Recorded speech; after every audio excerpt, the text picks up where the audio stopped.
और यूपी के कई शहरों में सराफा कारोबारियों ने अपने दुकान के आगे एक नोटिस लगा दिया है और इसमें साफ लिखा गया है कि यहाँ हेलमेट, मास्क, घूंघट और बुर्का पहनकर ना आए। आइए रिपोर्ट दिखा। उत्तर प्रदेश के वाराणसी के इस दुकान पर लगे सूचना को ध्यान से पढ़ने की जरूरत है। वाराणसी के ज्वेलरी के दुकान पर लगे इस सूचना में साफ लिखा है कि अगर आप यहां हेलमेट, मास्क, घूंघट और बुर्का पहनकर खरीदारी करने आते हैं तो आपको यहां सोने का आभूषण नहीं मिलेगा। व्यापारियों का कहना है कि इसके पीछे किसी धर्म या मजहब का कोई लेना देना नहीं है, ये सब सुरक्षा के लिए किया गया है। सुरक्षा को, उनकी सुरक्षा को ध्यान में रख करके उत्तर प्रदेश स्वर्णकार संघ की ओर से हम लोग सभी से आग्रह कर रहे हैं कि आपके यहाँ जो भी हेलमेट, बुर्का पहन करके आते हैं, नकाब पहन करके आते हैं, मास्क पहन के आते हैं, जिनका चेहरा साफ नहीं दिख रहा है, ऐसे लोगों को आप माल मत बेचिए, ऐसे लोगों को दुकान में प्रवेश वर्जित कीजिए। ये आपकी सुरक्षा का मामला है।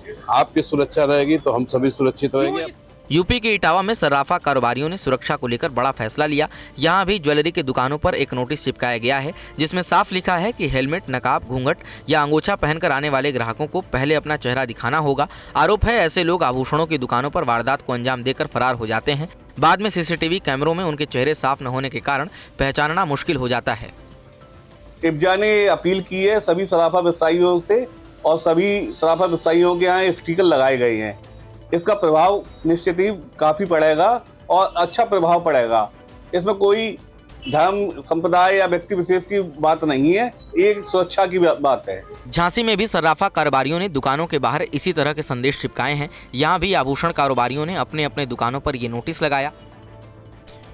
शिवसेना शिंदे गुट के नेता और अभिनेता गोविंदा बीएमसी चुनाव में जमकर प्रचार कर रहे हैं।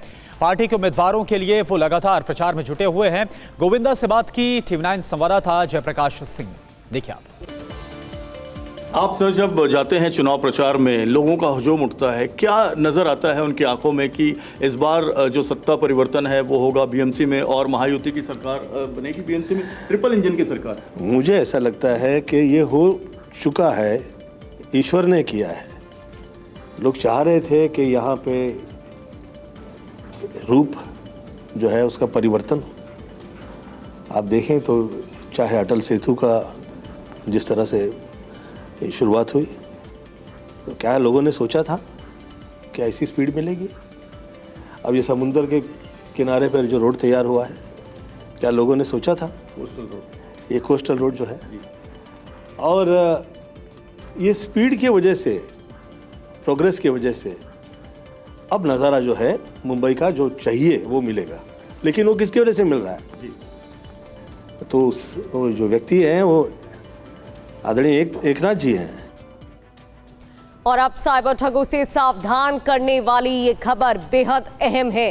साइबर ठगों ने दिल्ली में बुजुर्ग डॉक्टर दंपति से 14 करोड़ 85 लाख रुपए ठग लिए। कैसे? रिपोर्ट देखिए। दक्षिण दिल्ली के ग्रेटर कैलाश में रहने वाले एक बुजुर्ग दंपत्ति को साइबर अपराधियों ने 2 सप्ताह से अधिक समय तक डिजिटल अरेस्ट रखा। TRAI और फर्जी IPS बनकर साइबर ठगों ने डॉक्टर दंपत्ति से 14 करोड़ रुपए ठग लिए। इन दंपत्ति को 24 दिसंबर से 10 जनवरी तक डिजिटल अरेस्ट रखा गया। एक फर्जी IPS अधिकारी ने गिरफ्तारी की धमकी दी और मनी लॉन्ड्रिंग मामले में फंसाने की धमकी दी। TRAI से कॉल आई 24 दिसंबर नून में, तो उस कॉल में उन्होंने मेरे को बोला कि आपका टेलीफोन डिस्कनेक्ट हो रहा है, तो 2 दिन में डिस्कनेक्ट हो जाएगा। मैंने कहा क्या हुआ? कहते नहीं, आपको हमको कुछ 26 कंप्लेंट्स आई हैं कि आप अपने व्हाट्सएप अपने नंबर से, नॉट व्हाट्सएप, अपने नंबर से बड़े अश्लील वीडियोस और आप मनी लॉन्ड्रिंग और ये सब कर रही हैं। साइबर ठगों ने खुद को अधिकारी बताकर बुजुर्ग दंपत्ति पर बार बार दबाव डालकर उन्हें कई बैंक खातों से धनराशि ट्रांसफर करने के लिए मजबूर किया। ठगों ने भरोसा दिलाया कि ये सभी रकम RBI द्वारा रिफंड कर दी जाएगी। कितनी बार आप लोगों से पेमेंट ली थी? 8 बारी अलग 26 को पहली बारी, 29 को दूसरी बारी, 30 को तीसरी बारी और 2 को चौथी बारी, फिर 5 को 6th बार। लगभग कितने रुपया लिया होगा? 14 करोड़ 85 लाख। 9 जनवरी को जब ठगों ने बुजुर्ग दंपत्ति से करोड़ों रुपए ठगने के बाद बातचीत बंद कर दिया, उसके बाद बुजुर्ग दंपत्ति ने 10 जनवरी को पुलिस से शिकायत की। पुलिस ने मामला दर्ज करा लिया है और कार्रवाई शुरू कर दी है।